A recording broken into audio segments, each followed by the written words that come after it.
Hey guys, so today we have a 30-minute EMOM. That means every minute on the minute you're going to have a different movement. We actually have 10 different movements and you're going to go through it for 3 rounds, which makes it 30 minutes, right? So the first movement, you've got 30 seconds of high knees. You're just going to do those in place, right? We're going to drive the knees as high as we can. You can go with your own intensity, so the faster you go, right, the more intense, or you can jog it out for the 30 seconds time. You can kind of increase your intensity that way. So this is going to work for all the movements. Next, you've got 30 mountain climbers. Come on down to the ground, plank position, pressing that ground away, right? We're not collapsing through the shoulders, but pressing up and away. And we're driving our knees to that same side elbow. And again, you can go as fast or jog it out if you need to. Next, what's next? You've got the reverse lunges with the knee drag. So you're gonna do 12 on your left side and then 12 on your right side. You're gonna drive that knee up, use your balance to come back till the back knee touches, and then stand back up again with that knee drive, right? I don't know if this would be considered left side or right side. Maybe this is the right side because my right leg is planted. But whatever, you're gonna do 12 on each side. Rufus is blocking my board. Move, Rufus! All right, next, you've got 20 air squats. We've been doing a lot of these, right? Remembering to keep the heels planted, feet just outside your hips, toes pointed out. Initiate by sending the hips back, keeping your chest upright. Knees are allowed to travel forward after your hips have initiated the movement.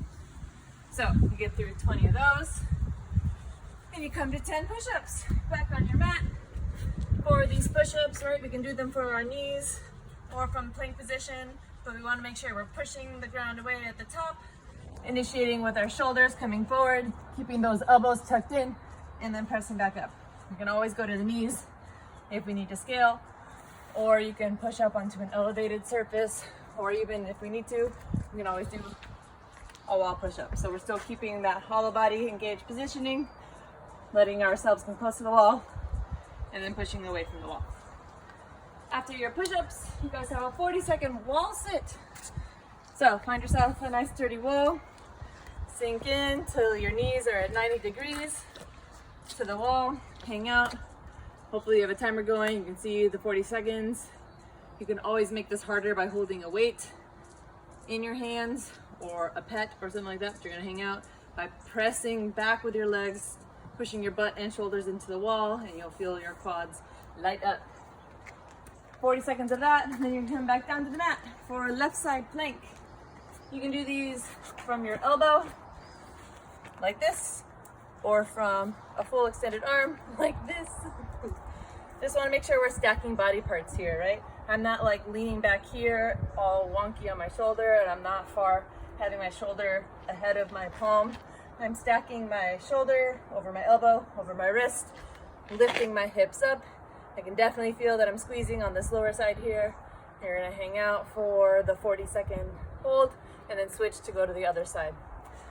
You finish each round with 10 burpees that I'm sure everybody is just loving.